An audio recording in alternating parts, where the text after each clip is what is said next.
প্রিয় এইচএসসি শিক্ষার্থীরা, প্রিভিয়াস ক্লাসগুলোতে আমরা যে কাজটি করেছিলাম সেটি হচ্ছে মৌলসমূহকে আমরা মেইনলি ৪টি ভাগে ভাগ করেছিলাম।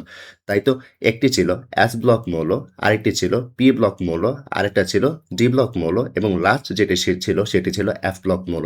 এই যে শ্রেণীবিভাগটি আমরা করেছিলাম মৌলসমূহের, এটি কিসের উপর ভিত্তি করে যেন করেছিলাম? এটি করেছিলাম যে ইলেকট্রন সমূহ সর্বশেষ কোন উপশক্তি স্তরে প্রবেশ করে তার উপর ভিত্তি করে। তাই তো তার উপর আমরা আরও দেখেছিলাম যে এস ব্লক মৌলের সংখ্যা হচ্ছে ১৪টি, পি ব্লক মৌলের সংখ্যা হচ্ছে ৩৬টি, ডি ব্লক মৌলের সংখ্যা হচ্ছে ৪০টি, অন্যদিকে এফ ব্লক মৌলের সংখ্যা হচ্ছে ২৮টি। তাই তো? দেন আমরা দেখেছিলাম যে গ্রুপ নাম্বার ১ এবং ২ এর যে মৌলসমূহ রয়েছে এবং যে হিলিয়াম মৌলসমূহ রয়েছে, এগুলো ছিল হচ্ছে আমাদের আসলে এস ব্লক মৌল। অন্যদিকে গ্রুপ 13 থেকে গ্রুপ 18 পর্যন্ত যে মৌলসমূহ ছিল সেগুলো ছিল হচ্ছে আমাদের পি ব্লক মৌল, অ্যান্ড ডি ব্লক মৌল ছিল হচ্ছে গ্রুপ 3 থেকে গ্রুপ 12 এর মাঝামাঝি অবস্থিত সব মৌলগুলোকে আমরা বলতাম ডি ব্লক মৌল।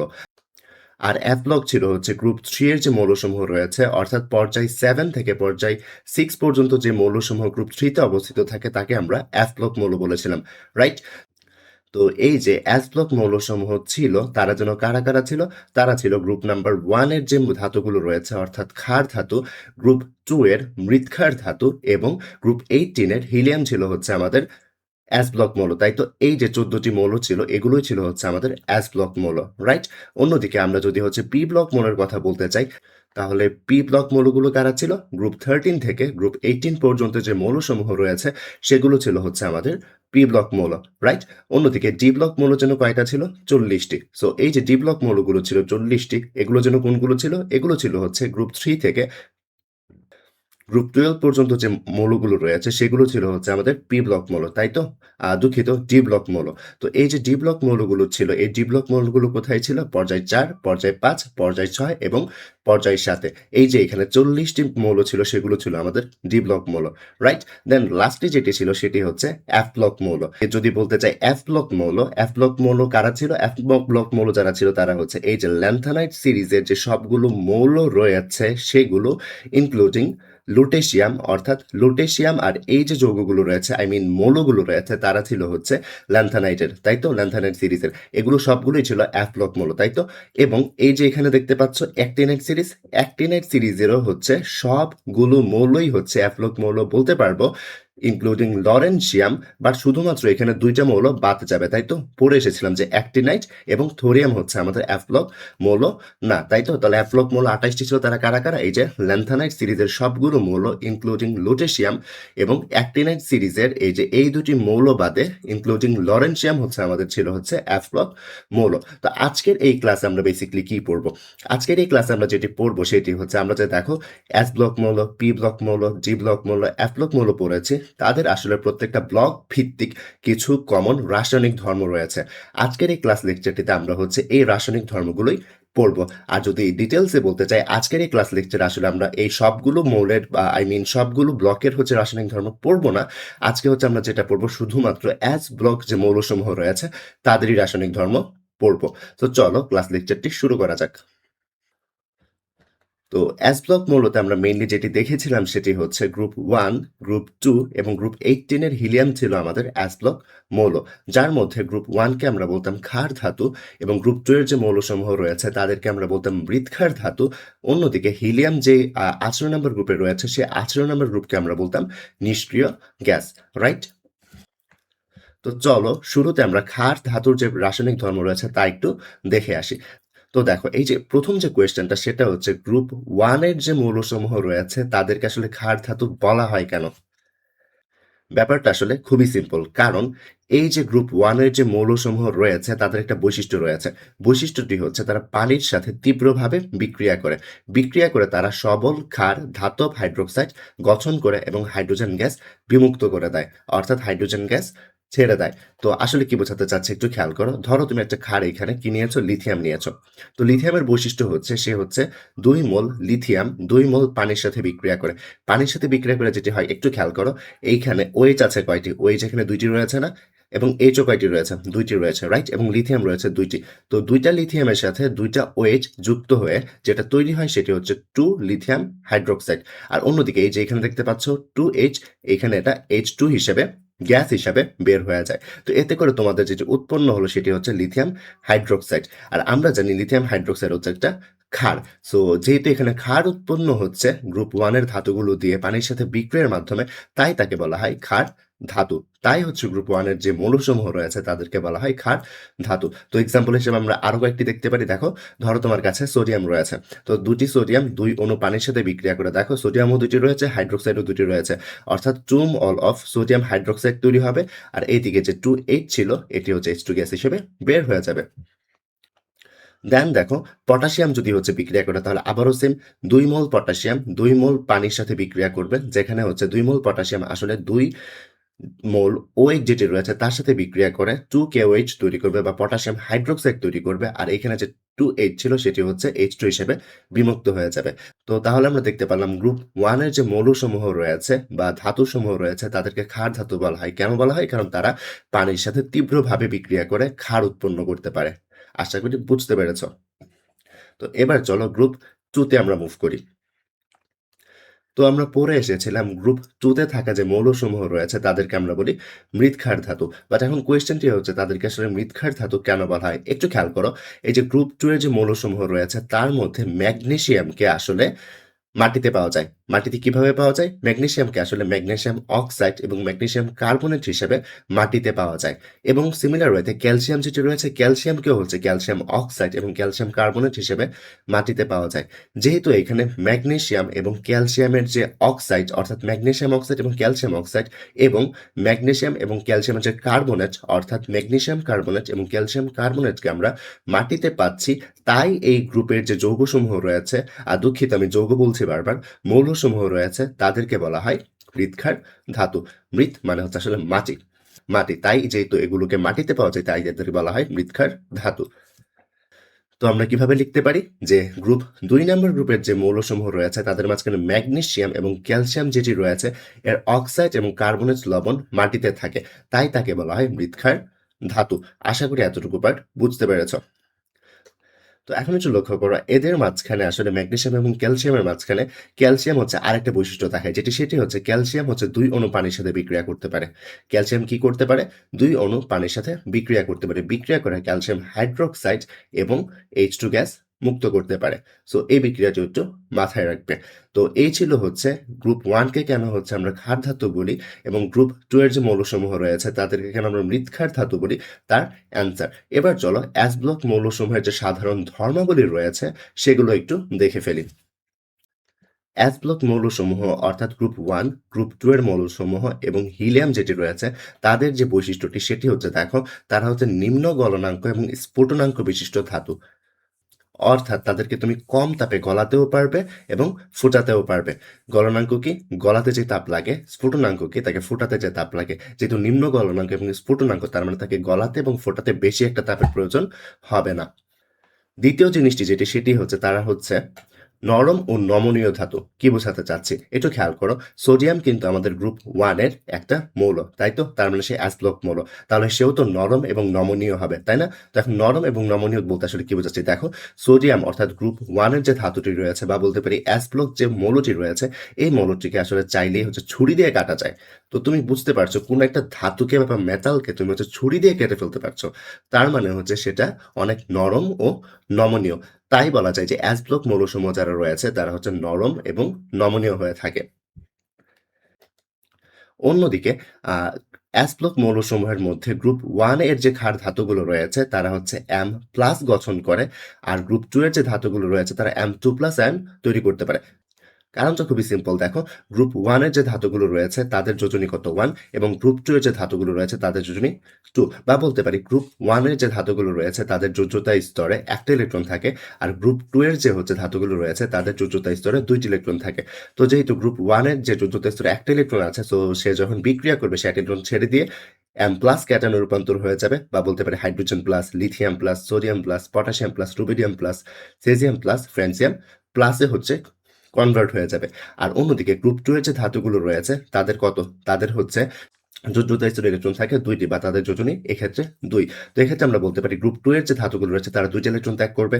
ত্যাগ করে তারা ক্যাটায়নে পরিবর্তিত হয়ে যাবে কি ক্যাটায়ন দেখো, ম্যাগনেসিয়াম 2+, ক্যালসিয়াম 2+, স্ট্রনশিয়াম 2+, বেরিয়াম 2+, ইত্যাদি আকারে কনভার্ট হয়ে যাবে। সো এটাই ছিল হচ্ছে এই লাইনটার আসলে তাৎপর্য। এই লাইনটি একটু খেয়াল করো, এটি একটু কনফিউজিং এবং কঠিন লাইন যেটি, সেটি হচ্ছে এদের যে ক্যাটায়ন রয়েছে অর্থাৎ অ্যাস ব্লক মৌলসমূহের যে ক্যাটায়নগুলো থাকে, একটু আগে আমরা দেখে এসেছি M+, M2+, এগুলো হচ্ছে অযুগ্ম ইলেকট্রন না থাকাতে এগুলোতে এরা ডায়াম্যাগনেটিক ধরনের হয়। তো এখন প্রথম কোয়েশ্চেন তোমাদের মনে যেটি আসবে সেটি হচ্ছে অযুগ্ম ইলেকট্রন কি এবং ডায়াম্যাগনেটিক আসলে কি। দেখো, ডায়াম্যাগনেটিক পদার্থ কারা? ডায়াম্যাগনেটিক পদার্থ হচ্ছে ওই সকল পদার্থ যারা চৌম্বক ক্ষেত্র দ্বারা বিকর্ষিত হয়।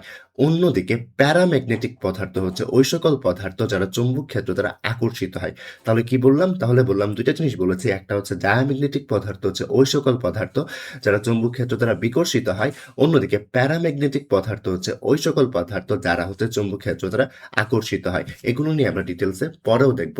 তো এখানে খেয়াল করো, এখানে যেটি বলা হয়েছে অ্যাস ব্লক মৌলসমূহ হচ্ছে ডায়াম্যাগনেটিক। কেন তারা ডায়াম্যাগনেটিক? কারণ তাদের ক্যাটায়নে অযুগ্ম ইলেকট্রন থাকে না। এখন কোয়েশ্চেন অ্যারাইজ করতে পারে অযুগ্ম ইলেকট্রন আসলে কি। তো একটু খেয়াল করো, ধরো যে একটা অ্যাস ব্লক মৌল তুমি নিলে, যেমন সোডিয়াম। সোডিয়াম একটা অ্যাস ব্লক মৌল, রাইট? তো সোডিয়ামের ইলেকট্রন বিন্যাস যদি আমরা দেখি এরকম, তাই তো?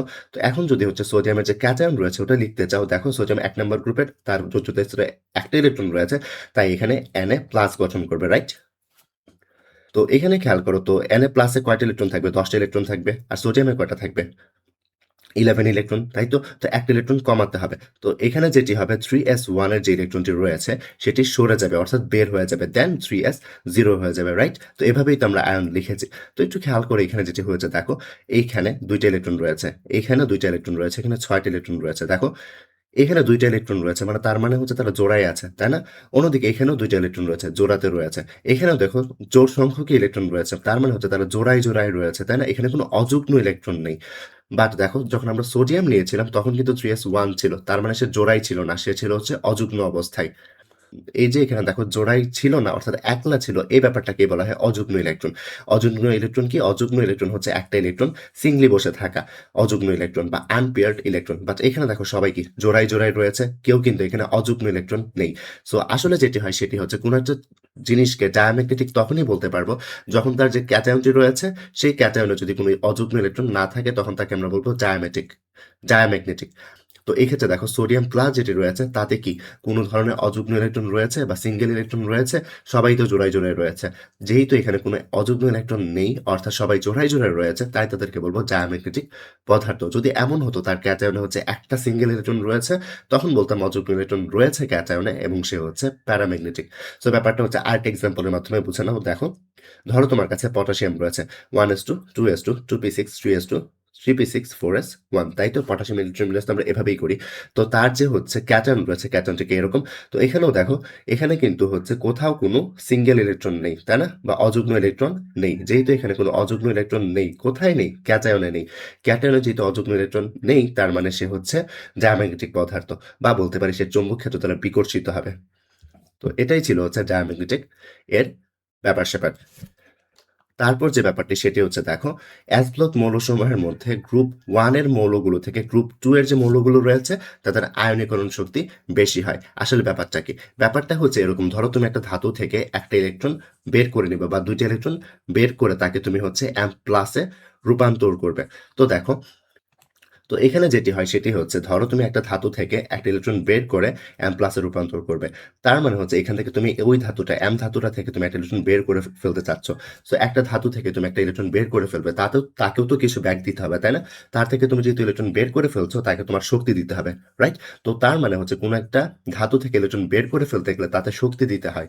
তো একটু খেয়াল করো, সব ধাতুর ক্ষেত্রে এই শক্তির পরিমাণটা সমান দিতে হয় না। কিছু ধাতুতে এই শক্তির পরিমাণ বেশি লাগে, কিছু ধাতুতে এই শক্তির পরিমাণ কম লাগে। তো যে সকল ধাতুতে হচ্ছে একটা ইলেকট্রন বের করে প্লাসে কনভার্ট করতে শক্তির পরিমাণ কম লাগে, তাদেরকে আমরা বলি তার আয়নীকরণ শক্তিটা কম। অন্যদিকে যে সকল ধাতুর ক্ষেত্রে একটা ইলেকট্রন বের করতে বেশি পরিমাণ শক্তির প্রয়োজন হয়, তাকে বলা হয় তার আয়নীকরণ শক্তিটা আসলে বেশি। তার মানে আয়নীকরণ শক্তি আসলে কিছুই না, আয়নীকরণ শক্তি হচ্ছে কোনো একটা ধাতু থেকে একটা ইলেকট্রন বের করে ফেলতে যে পরিমাণ শক্তির প্রয়োজন হয়। যাদের শক্তির প্রয়োজন কম হয় তাদের আয়নীকরণ শক্তি কম, যাদের বেশি হয় তাদের আয়নীকরণ শক্তি বেশি। তো এই ক্ষেত্রে দেখো যেটি লিখা আছে সেটি হচ্ছে গ্রুপ 1 এর মৌলগুলো থেকে গ্রুপ 2 এর মৌলগুলোর আয়নীকরণ শক্তি বেশি হয়। তার মানে গ্রুপ 1 এর মৌলগুলো থেকে ইলেকট্রন বের করতে একটু কম শক্তি প্রয়োজন হবে, বাট গ্রুপ 2 এর যে মৌলগুলো রয়েছে তাদের থেকে ইলেকট্রন বের করতে বেশি শক্তির প্রয়োজন হবে। That's it. দেন এই যে এস ব্লক মৌলগুলো রয়েছে তারা হচ্ছে তীব্র তড়িৎ ধনাত্মক এবং তারা জারক পদার্থ হিসেবে কাজ করতে পারে। জারক পদার্থ হিসেবে কাজ করতে পারে বলতে কি বোঝাচ্ছি? বোঝাচ্ছি যে তারা হচ্ছে অন্য কোনো পদার্থকে জারিত করতে পারে। এই যে জারক পদার্থগুলো রয়েছে বা বলতে পারি এস ব্লক মৌলসমূহ রয়েছে গ্রুপ 1 এবং গ্রুপ 2 এর যে মৌলগুলো এবং হিলিয়াম তারা হচ্ছে ভালো জারক পদার্থ, অর্থাৎ তারা অন্য কোনো পদার্থকে জারিত করতে পারে। তারপর যে ইম্পর্টেন্ট পার্ট সেটা হচ্ছে দেখো অ্যাস ব্লক মৌলগুলো সবাই হচ্ছে বুনসেন শিখায় বৈশিষ্ট্যপূর্ণ বর্ণ দেখাতে পারে। এটি আসলে কি একটু পরেই আমরা দেখব। এই যে এখানে 7 নাম্বার লাইনটি দেখতে পাচ্ছ, এই 7 নাম্বার লাইনটি হচ্ছে আমরা একটু পর আবার দেখব। এটার কিছু হচ্ছে প্রবলেম ফেস করব আমরা। তাই হচ্ছে এখানে জাস্ট খালি এই জিনিসটা একটু ভাষা বুঝায় রাখো, একটু পর আমরা এটা ডিটেইলসে দেখব। সেটি হচ্ছে কি আসলে এখানে বলা হয়েছে অ্যাস ব্লক মৌল যেগুলো রয়েছে তারা সবাই হচ্ছে বুনসেন শিখায় বৈশিষ্ট্যপূর্ণ বর্ণ দেখায়। ব্যাপারটা হচ্ছে এরকম, ধরো তোমার কাছে কোনো একটা ধাতু রয়েছে বা অ্যাস ব্লক মৌল রয়েছে। সো তাদেরকে তুমি যদি বুনসেন শিখাতে রাখো তাহলে তারা বিভিন্ন ধরনের কালার দেখায়। একেকটা মৌল একেকটা কালার দেখায়। যে কালারগুলো দেখে হচ্ছে আমরা ওই মৌলটাকে শনাক্তকরণ করতে পারি। তো এখানে যেটি হয় সেটি হচ্ছে অ্যাস ব্লকের সবাই হচ্ছে এই বুনসেন শিখায় বৈশিষ্ট্যপূর্ণ বর্ণ দেখায়, শুধুমাত্র বেরিলিয়াম এবং ম্যাগনেসিয়াম দেখায় না। কেন দেখায় না এগুলো আমরা ডিটেলসে জানবো, বাট আপাতত একটু মনে রাখো বেরিলিয়াম এবং ম্যাগনেসিয়ামের যে আকার রয়েছে বা সাইজ রয়েছে সেটি বাকি সব যে অ্যাস ব্লক মৌল রয়েছে তাদের তুলনায় একটু ছোট। এর জন্য যেটি হয় সেটি হচ্ছে বেরিলিয়াম এবং ম্যাগনেসিয়াম বুনসেন শিখায় বৈশিষ্ট্যপূর্ণ দেখাতে পারে না। এগুলো আমরা হচ্ছে একটু পরেই দেখব। দেন লাস্ট যে ধর্মটি সেটি হচ্ছে বেরিলিয়াম বাদে সবাই আয়নিক যৌগ গঠন করে, অর্থাৎ অ্যাস ব্লক মৌলসমূহ যারা রয়েছে তাদের সবাই হচ্ছে আয়নিক যৌগ গঠন করতে পারে, শুধুমাত্র বেরিলিয়াম পারে না। এই যে বেরিলিয়াম কেন হচ্ছে আয়নিক যৌগ গঠন করতে পারে না এটাও আমরা হচ্ছে একটু পর দেখব। তার মানে এখানে আমরা হচ্ছে মেইনলি দুইটা জিনিস দেখব। কোন দুইটা জিনিস? একটা হচ্ছে আমাদের ওই যে 7 যে জিনিস ছিল সেটি হচ্ছে বেরিলিয়াম এবং ম্যাগনেসিয়াম বাদে সবাই বুনসেন শিখায় বৈশিষ্ট্যপূর্ণ বর্ণ কেন দেখায়, এন্ড আরেকটি যেটি সেটি হচ্ছে বেরিলিয়াম বাদে সবাই আয়নিক যৌগ কেন গঠন করতে পারে। সো প্রথমেই চলো 7 নাম্বার যে ফ্যাক্টটি ছিল সেটাকে আমরা দেখে আসি। তো প্রশ্নটি হচ্ছে এমন, কেন বেরিলিয়াম এবং ম্যাগনেসিয়াম বাদে সবাই বুনসেন শিখায় বৈশিষ্ট্যপূর্ণ বর্ণ দেখায়? তো একটু খেয়াল করো এই ঘটনাটা কি আসলে, এই যে বুনসেন শিখায় বৈশিষ্ট্যপূর্ণ বর্ণ দেখানোর ব্যাপারটা আসলে কি, এটা আসলে আমরা এখানে এই স্লাইডটিতে দেখব। দেন পরের স্লাইডটিতে আমরা আসলে এটার আনসার করব। সো চলো প্রথমে এই স্লাইডটিতে আমরা দেখি যে বুনসেন শিখায় বৈশিষ্ট্যপূর্ণ বর্ণ দেখানোটা আসলে কি। দেখো ল্যাবরেটরিতে তোমরা অনেক সময় দেখবে যে কেমিস্ট্রি ল্যাবরেটরিতে যখন কাজ করবে তখন দেখবে এরকম একটা শিখা তোমাদের ল্যাবরেটরিতে থাকে, এটি দিয়ে আসলে উপর দিয়ে আগুন জ্বলে, রাইট? তো এটি হচ্ছে আসলে আমাদের বুনসেন বার্নার বা বুনসেন শিখা। তো এটিতে যেটি হয় সেটি হচ্ছে এটি দিয়ে আমরা হচ্ছে এভাবে আগুন জ্বালাতে পারি। এই বুনসেন বার্নারটাই হচ্ছে আমাদের এভাবে জ্বলতে থাকে। এটা এই যে এখানে দেখতে পাচ্ছ ফ্লেম বা শিখাটি। তো এই ফ্লেম বা শিখাতে তুমি যদি হচ্ছে ধাতু রাখো তখন দেখা যায় ওই ধাতু যেটি রয়েছে ওই ধাতু কি ধাতু তার উপর ভিত্তি করে বিভিন্ন ধরনের কালার দিতে পারে। তো এই যে বিভিন্ন ধরনের কালার যেটি দেয় এক একটা ধাতুর এক একটা বৈশিষ্ট্যপূর্ণ কালার রয়েছে। দেখো কিরকম, ধরো যে লিথিয়াম সবসময় হচ্ছে এরকম কালার দিবে, কপার সবসময় হচ্ছে এরকম কালার দিবে এবং আয়রন সবসময় হচ্ছে এ কালার দিবে। সো এই কালারগুলো দেখে আমরা বুঝে ফেলতে পারি যে আমি যে ধাতুটি নিয়েছিলাম সেটি আসলে কি ধাতু ছিল। তো এখন কোয়েশ্চেনটি হচ্ছে তারা যে কালারটা দেয় সেই কালারটি কেন দেয় সেটি একটু চলো আমরা একটু দেখে আসি। তো ধরো তুমি যেখানে ধাতুটি নিয়েছো এই ধাতুটি হচ্ছে এটা। এখন এই ধাতুটা কালার কখন দেয় একটু খেয়াল করো। তুমি যখন এই যে বুনসেন বার্নার থেকে যে হচ্ছে হিটটা দিচ্ছ, তাপ শক্তি দিচ্ছ, যেটি হচ্ছে আগুন থেকে আসছে বা শিখা থেকে আসছে, এই তাপ শক্তিটা হচ্ছে এই পরমাণুতে পড়বে, প্রথমে ধাতুর পরমাণুগুলোতে পড়বে। সো পরমাণুতে যখন পড়বে তখন হচ্ছে ইলেকট্রন কি পাবে? অবশ্যই শক্তি পাবে। ইলেকট্রন কি পাবে? শক্তি পাবে। তো ইলেকট্রন যখন শক্তি পায় তখনই হচ্ছে সে এই যে শক্তি স্তর থেকে উপরের শক্তি স্তর বা পরমাণু থেকে সে বের হয়ে যায়। এতে করে সে হচ্ছে ধরো যে মেটাল ছিল বা ধাতু ছিল, ধাতু ইলেকট্রনটা ছেড়ে সে কি হয়ে যাবে? প্লাস হয়ে যাবে। এই ব্যাপারটা আবার বলছি দেখো, এখানে যেটা হয় সেটা হচ্ছে ধাতু যেটা আছে তাকে তুমি শিখাতে রেখেছো, শিখাতে রাখা মানে কি এই ধাতুটাকে তাপ দেওয়া হচ্ছে। তাপ দিলে যে কোনো একটা কক্ষপথের ইলেকট্রন সেখানে কি করবে? সে হচ্ছে তাপ শক্তিটাকে শোষণ করবে। আমরা বোর পরমাণু মডেলে পড়েছিলাম তাপ শক্তি সে শোষণ করে সে হচ্ছে উচ্চতর কক্ষপথে যাবে বা পরমাণু থেকে বের হয়ে যাবে, রাইট? সো যদি কখনো পরমাণু থেকে বের হয়ে যায় তাহলে আগে ধাতুটাকে আমরা M দিয়ে প্রকাশ করতাম। এখন একটা ইলেকট্রন বের হয়ে গেল তাহলে হয়ে যাবে M+। সো এই যে ঘটনাটি হয় এই ঘটনাটির জন্যই হচ্ছে আসলে তারা এই যে ধাতুগুলো রয়েছে তারা হচ্ছে বুনসেন শিখাতে বর্ণ পরিবর্তন করতে পারে। আই মিন বর্ণ প্রদর্শন করতে পারে বৈশিষ্ট্যপূর্ণ। তো এই যে ব্যাপারটি এখানে যে ঘটনাটা দেখালাম তাপের প্রভাবে এই ঘটনাটির জন্যই হচ্ছে বিভিন্ন যে ধাতু রয়েছে তারা বৈশিষ্ট্যপূর্ণ বর্ণ প্রদর্শন করতে পারে। কোথায় প্রদর্শন করে? বুনসেন শিখায়। তো এটাই ছিল হচ্ছে বুনসেন শিখায় কোনো একটা যে ধাতু রয়েছে তার বৈশিষ্ট্যপূর্ণ বর্ণ দেখানোর কারণ। সো এবার চলো আমরা দেখে আসি যে কেন বেরিলিয়াম এবং ম্যাগনেসিয়াম এই যে বুনসেন শিখা রয়েছে তাতে বৈশিষ্ট্যপূর্ণ বর্ণ দেখাচ্ছে না। এটার আনসার করতে গেলে প্রথমে আমাদের যেটি দেখতে হবে সেটি হচ্ছে বেরিলিয়ামের এবং ম্যাগনেসিয়ামের ইলেকট্রন বিন্যাস। তো এই ক্ষেত্রে আমরা হচ্ছে শুধুমাত্র বেরিলিয়ামের যদি কারণটা এক্সপ্লেইন করি ম্যাগনেসিয়ামটা অটো হয়ে যাবে। কিরকম দেখো? তো দেখো বেরিলিয়াম যেটি রয়েছে তার আকারটা কি খুবই ছোট না? এই যে বেরিলিয়ামের কত ৪ পারমাণবিক সংখ্যা এবং এখানে নিউক্লিয়াস থেকে শেষ কক্ষপথের বা চুচুতা কক্ষপথের দূরত্বটা খুবই কম হচ্ছে। কারণ কক্ষপথ যেটি হচ্ছে সেটা হচ্ছে দ্বিতীয় কক্ষপথ। তো এতে করে দেখা যায় যে নিউক্লিয়াস থেকে লাস্ট যে ইলেকট্রনটি রয়েছে তার দূরত্ব খুবই কম। তো দূরত্ব ইলেকট্রনের সাথে নিউক্লিয়াসের যদি কম হয় তাহলে তাদের মাঝখানে আকর্ষণটা বেশি থাকে। বাট নিউক্লিয়াস থেকে যদি হচ্ছে ইলেকট্রনের দূরত্বটা বেশি বেড়ে যায়, ধরো এভাবে ঘুরছে ইলেকট্রনটা, তখন দেখা যাবে যে তাদের মাঝখানে দূরত্বটা বেশি। দূরত্ব বেশি হওয়াতে নিউক্লিয়াস ওভাবে আকর্ষণ করতে পারে না। কেন পারে না? কারণ দূরত্ব বেড়ে গেছে। অন্যদিকে দেখো নিউক্লিয়াসের খুব কাছাকাছি যখন ইলেকট্রন থাকবে তার মানে তাদের মাঝখানে খুবই দূরত্ব কম। দূরত্ব কম থাকলে নিউক্লিয়াস এবং ইলেকট্রনের মাঝখানে আকর্ষণটা বেশি থাকে। এতে করে বুনসেন বার্নার যখন দেয়া হয় তখন দেখা যায় যে এই যে ইলেকট্রনটি রয়েছে কক্ষপথ থেকে বের হতে পারে না। কেন পারে না? কারণ দেখো সে তো তাপ দিচ্ছে ইলেকট্রনটাকে, বাট নিউক্লিয়াস তাকে প্রবলভাবে ধরে রাখে বা অ্যাট্রাক্টেড করে রাখে। এতে করে ইলেকট্রনটা বের হতে পারে না। এখন যদি ইলেকট্রনটা যদি বেরই না হতে পারে তাহলে কি সে হচ্ছে বর্ণ পরিবর্তন করবে বা কালার দেখাবে? অবশ্যই দেখাবে না। কারণ আমরা বুনসেন শিখা পরীক্ষাতে আমরা একটু আগেই দেখে এসেছি। সো এখানে যেটি হয় তার আকার যেটি রয়েছে আকারটা হচ্ছে অনেক বেশি ছোট হয়। সর্বশেষ ইলেকট্রন যেটি আছে তাকে নিউক্লিয়াস খুব সুন্দর মতো ধরে রাখতে পারে এবং তাপ শক্তি দিলে ইলেকট্রনটা বের হতে পারে না। বের যদি না হতে পারে তার মানে আমরা কি বলতে পারছি? যে তার আয়নীকরণ শক্তি বেশি এই ক্ষেত্রে।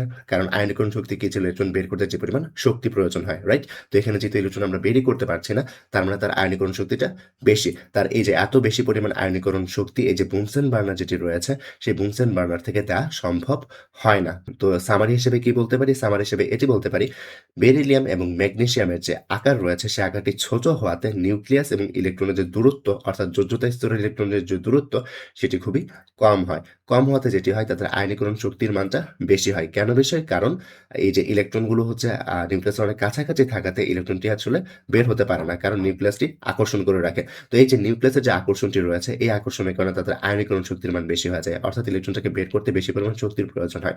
আর এই শক্তির সাপ্লাইটা আসলে বুনসেন বার্নার দিতে পারে না। তাই হচ্ছে বেরিলিয়াম এবং ম্যাগনেসিয়াম বাদে সবাই হচ্ছে বুনসেন শিখায় বৈশিষ্ট্যপূর্ণ বর্ণ দেখায়, বাট বেরিলিয়াম বা ম্যাগনেসিয়াম দেখাতে পারে না। তো পরীক্ষাতে যেভাবে লিখবে সেটি হচ্ছে এভাবে। বেরিলিয়াম এবং ম্যাগনেসিয়ামের যোজ্যতা স্তরে ২ টি ইলেকট্রন থাকে এবং এদের আকার ছোট। এতে করে নিউক্লিয়াসের আকর্ষণ ইলেকট্রনগুলোর প্রতি বেশি থাকে অন্যদের তুলনায়। তাই আয়নীকরণ শক্তিও তাদের বেশি হয়। ফলে ইলেকট্রন বের করতে বেশি তাপ প্রয়োজন হয় যা বুনসেন বার্নার দিতে পারে না।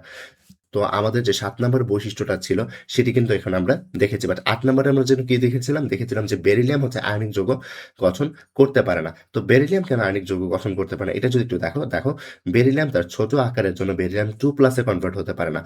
অর্থাৎ ধাতুটি ক্যাটায়নে রূপান্তর হতে পারছে না। তার মানে ওই ধাতুটা ক্যাটায়ন যেহেতু রূপান্তর করতে পারবে না তার মানে সে আয়নিক যৌগ গঠন করতে পারবে না। কেন? কারণ আমরা জানি আয়নিক যৌগ হয় ক্যাটায়ন আর অ্যানোনের মাঝখানে। এখন যেহেতু ধাতু তার ক্যাটায়নেই হচ্ছে রূপান্তর হতে পারছে না তার ছোট আকারের জন্য, তাই হচ্ছে বেরিলিয়াম বা ওই ধাতুটি হচ্ছে আয়নিক যৌগটাও গঠন করতে পারে না। আশা করি বুঝতে পেরেছ। এবার চলো এস ব্লক মৌলর যে রাসায়নিক ধর্মাবলী রয়েছে সেখানে আমরা কিছু রাসায়নিক বিক্রিয়া দেখে আসি যে কিভাবে হচ্ছে এস ব্লক মৌলগুলো বিক্রিয়া করে থাকে।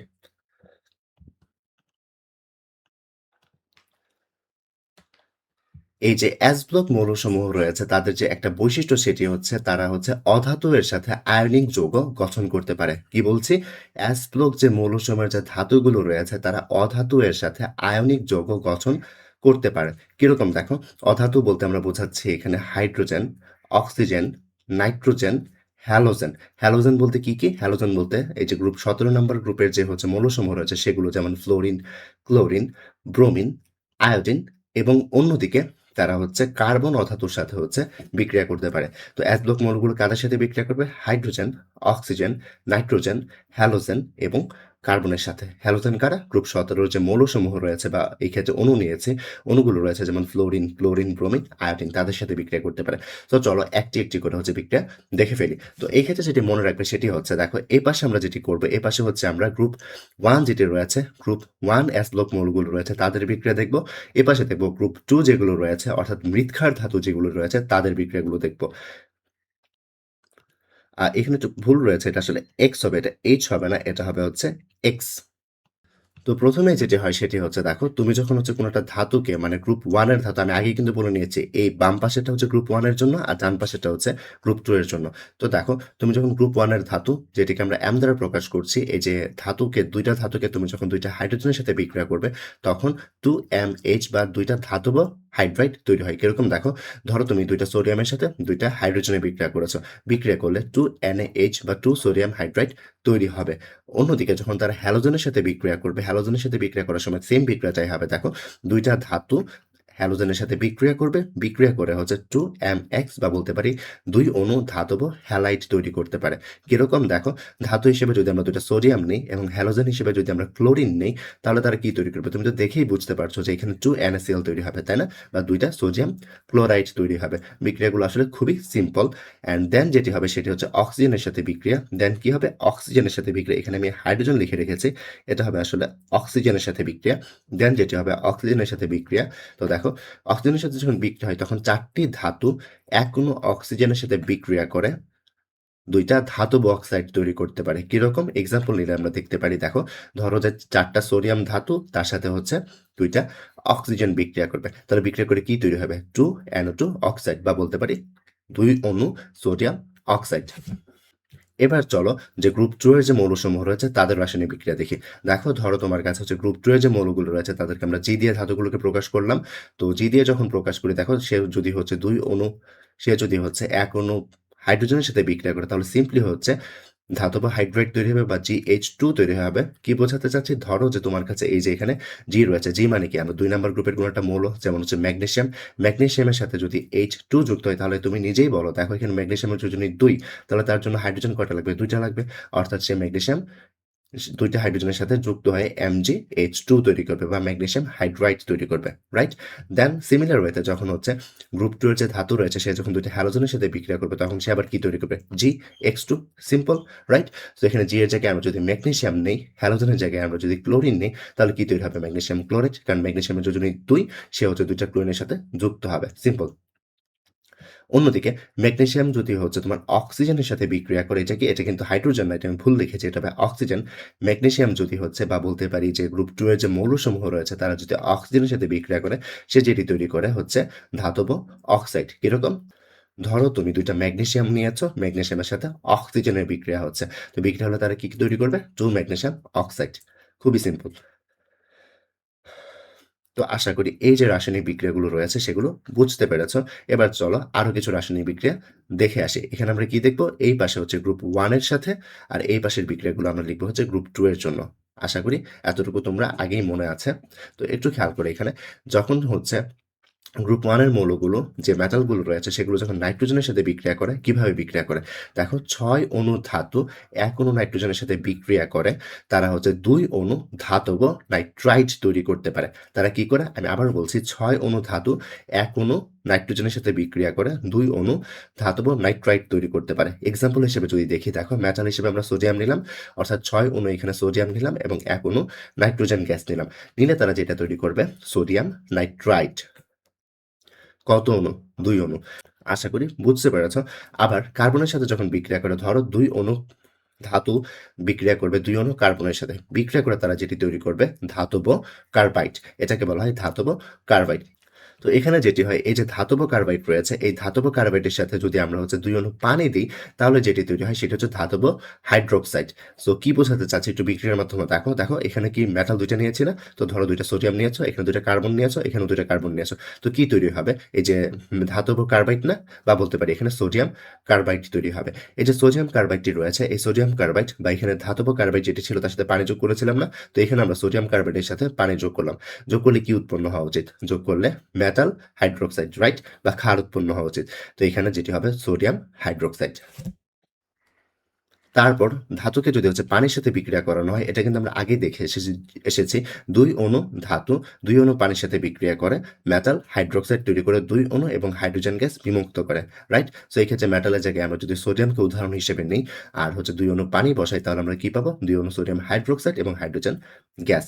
অন্যদিকে HCl এর সাথে হচ্ছে যে বিক্রিয়াটা হয় সেটা দেখো, ধাতু যেটি রয়েছে সে হচ্ছে HCl এর সাথে যখন বিক্রিয়া করে তখন সে হচ্ছে ধাতব ক্লোরাইড এবং হাইড্রোজেন গ্যাস বিমুক্ত করে। কিরকম? দেখো, ধরো ২ টা সোডিয়াম ছিল, ২ টা সোডিয়ামের সাথে ২ টা HCl ছিল। ২ টা HCl বিক্রিয়া করে তৈরি করবে হচ্ছে 2NaCl এবং H2 গ্যাস, অর্থাৎ লবণ তৈরি করবে। তো এখানে সবই কিন্তু আসলে আয়নিক যৌগ তৈরি হচ্ছে। এবার চলো গ্রুপ 2 এর যে ধাতুগুলো রয়েছে তাদের জন্য দেখি। গ্রুপ 2 কে আমরা কি দিয়ে প্রকাশ করেছিলাম? G দিয়ে, রাইট? তো ধরো ৩ অণু যে গ্রুপ 2 এর ধাতু রয়েছে সে যখন হচ্ছে নাইট্রোজেনের সাথে বিক্রিয়া করবে তখন আবার সে ধাতব নাইট্রাইডই তৈরি করবে। এই যে ধাতব নাইট্রাইড রয়েছে এই ধাতব নাইট্রাইডকে আমরা যদি পানির সাথে বিক্রিয়া করি তাহলে যেটি তৈরি হয় সেটি হচ্ছে ধাতব হাইড্রোক্সাইড এবং অ্যামোনিয়া গ্যাস। কিরকম? দেখো, ধরো হচ্ছে ৩ অণু তুমি হচ্ছে ম্যাগনেসিয়াম নিয়েছো, সাথে কি নিবে? নাইট্রোজেন নিবে। উৎপন্ন কি হবে? ধাতব নাইট্রাইড, তাই তো? তো এই যে ধাতব নাইট্রাইড তৈরি হলো। তো তারপর এই ধাতব নাইট্রাইটের সাথে পানির বিক্রিয়া করতে হয়, রাইট? তো এই ধাতব নাইট্রাইটের সাথে উৎপন্ন যে ধাতব নাইট্রাইট রয়েছে তার সাথে আমরা পানির বিক্রিয়া করেছি। পানির বিক্রিয়া করলে যেটা উৎপন্ন হবে দেখো, ধাতব হাইড্রোক্সাইড। সো এখানে ধাতব হাইড্রোক্সাইড এবং অ্যামোনিয়া গ্যাস উৎপন্ন হলো। সিম্পল। অন্যদিকে এই যে ধাতুগুলো রয়েছে গ্রুপ 2 এ তাকে যদি তোমরা হচ্ছে কার্বনের সাথে বিক্রিয়া করো তাহলে যেটি তৈরি হয় ধাতব কার্বাইড। আর এই যে ধাতব কার্বাইড রয়েছে তাকে যদি হচ্ছে পানির সাথে বিক্রিয়া করো তাহলে যেটি তৈরি হয় ধাতব হাইড্রোক্সাইড। কিরকম? দেখো, ধরো তুমি হচ্ছে ম্যাগনেসিয়াম ধাতু নিয়েছো তার সাথে আ কার্বন নিয়েছো। বিক্রিয়া করলে ধাতব কার্বাইড তৈরি হয়। এই ধাতব কার্বাইডের সাথে আবার যখন ২ অণু পানি উৎপন্ন যুক্ত করবে তখন হচ্ছে ম্যাগনেসিয়াম হাইড্রোক্সাইড তৈরি হবে। এবার চলো পানির সাথে বিক্রিয়া। পানির সাথে যখন কোনো একটা গ্রুপ 2 এর হচ্ছে মৌলের বিক্রিয়া করানো হয় তখন যেটি উৎপন্ন হয় সেটি হচ্ছে ডিরেক্টলি আমরা আগেই দেখে এসেছি সেটি হচ্ছে ধাতব হাইড্রোক্সাইড এবং হাইড্রোজেন গ্যাস। যেমন ম্যাগনেসিয়ামের সাথে যদি ২ অণু পানি উৎপন্ন করায় তাহলে যেটি উৎপন্ন হয় সেটা হচ্ছে ম্যাগনেসিয়াম হাইড্রোক্সাইড। সো এগুলোই ছিল হচ্ছে আসলে আমাদের বিক্রিয়াসমূহ। তো এখন দেখো আমাদের যে লাস্ট একটা প্রবলেম রয়েছে যে প্রবলেমটি হচ্ছে আমাদের বোর্ড কোয়েশ্চেনে এসে থাকে সেটি হচ্ছে সোডিয়াম ধাতুকে কেরোসিনে কেন সংরক্ষণ করা হয়? বা বলা হয়ে থাকে সোডিয়াম ধাতুকে বাতাসে বা পানিতে সংরক্ষণ না করে কেরোসিনে কেন সংরক্ষণ করা হয়? এই অ্যান্সারটির জন্য আমরা একটু এখন দিই। সো ১ম এ দেখি সোডিয়াম ধাতুকে যদি আমরা বাতাসে সংরক্ষণ করতাম তাহলে কি হতো? দেখো, সোডিয়াম আমরা তো জানি সোডিয়াম হচ্ছে আমাদের একটা সক্রিয় ধাতু। গ্রুপ 1 এর একটা খুবই সক্রিয় ধাতু। তো এখন তাকে যদি আমরা বাতাসে রাখি, বাতাসে কি রয়েছে? বাতাসে অক্সিজেন রয়েছে, রাইট? তো সোডিয়াম কি করবে? বাতাসের অক্সিজেনের সাথে বিক্রিয়া করে ফেলবে। বিক্রিয়া করে সোডিয়াম অক্সাইড তৈরি করে ফেলবে, রাইট?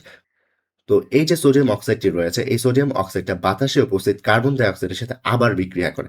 বিক্রিয়া করে সোডিয়াম কার্বনেট তৈরি করে। তো একটু খেয়াল করো, তুমি এখানে সুন্দর মতো সহজ সরল মনে তুমি হচ্ছে সোডিয়ামকে রেখেছিলে বাতাসে যাতে হচ্ছে সোডিয়ামটা সংরক্ষিত থাকে। বাট তুমি এসে আল্টিমেটলি পেলে হচ্ছে সোডিয়াম কার্বনেট। তো তুমি কি চাচ্ছিলে সোডিয়াম কার্বনেট পেতে নাকি সোডিয়ামকে পেতে? সোডিয়ামকে পেতে। তার মানে তোমার সংরক্ষণটা এখানে হয়নি, বাট তোমার কাজটা হচ্ছে এখানে হয়নি। তো এই ক্ষেত্রে তুমি যদি চাও সোডিয়ামকে রাখতে তাহলে কি তুমি সোডিয়ামকে বাতাসে রাখবে? অবশ্যই তুমি বাতাসে রাখবে না। কারণ তুমি রেখে গেছো সোডিয়াম, পরবর্তীতে সোডিয়াম ইউজ করবে। এসে দেখছো সোডিয়াম কার্বনেট হয়ে গেছে। তাই হচ্ছে সোডিয়ামকে আমরা কখনোই বাতাসে রাখতে পারি না। এবার আসি পানিতে রাখলে আসলে কি হয়? ধরো তুমি সোডিয়ামকে হচ্ছে পানিতে রেখেছো। তো সোডিয়ামকে যখন পানিতে রাখবে তখন যেটি হয় সোডিয়াম যে বিক্রিয়ার মাধ্যমে সে হচ্ছে সোডিয়াম হাইড্রোক্সাইড এবং হাইড্রোজেন গ্যাস উৎপন্ন করে, রাইট? এটা তো আমরা আগেই দেখে এসেছি। তো এই যে এখানে উৎপন্ন হাইড্রোজেন গ্যাস রয়েছে, এই হাইড্রোজেন গ্যাসটা হচ্ছে আবার বাতাসে থাকা অক্সিজেনের সাথে বিক্রিয়া করে পানি উৎপন্ন করে ফেলে। তো এখানে সমস্যাটা কোথায়? দেখো, এই যে বিক্রিয়াটি, এই বিক্রিয়াতে যে হাইড্রোজেন উৎপন্ন হলো, এই হাইড্রোজেনটা কি করছে? বাতাসের অক্সিজেনের সাথে বিক্রিয়া করছে। আর করে এখানে আসলে একটা তাপ উৎপাদী বিক্রিয়া হয়। আর এই তাপ উৎপাদী বিক্রিয়ার জন্য যেটি হয় দেখা যায় উৎপন্ন যে হাইড্রোজেন গ্যাস আছে তাতে হচ্ছে আগুন লেগে যায়। এখন দেখো বিক্রিয়াটা তাপ উৎপাদী বিক্রিয়া এবং এই বিক্রিয়ার ফলে হচ্ছে পানিতে আগুন লেগে গেল বা হাইড্রোজেন গ্যাসে আগুন লেগে গেল। তো আগুন লেগে গেলে হচ্ছে এখানে তো একটা বিপদ, রাইট? তো তাই হচ্ছে সোডিয়ামকে পানিতে রাখা যায় না এবং পানিতে রাখলে হচ্ছে সোডিয়ামটা সংরক্ষিত থাকে না। তাই যেটি করা হয় বাতাসে এবং পানিতে হচ্ছে কখনোই হচ্ছে আমরা সোডিয়াম ধাতুকে সংরক্ষণ করতে পারবো না। তাই আমাদের সোডিয়াম ধাতুকে সংরক্ষণ করতে হয় কেরোসিনের দ্রবণে। আশা করি বুঝতে পেরেছ।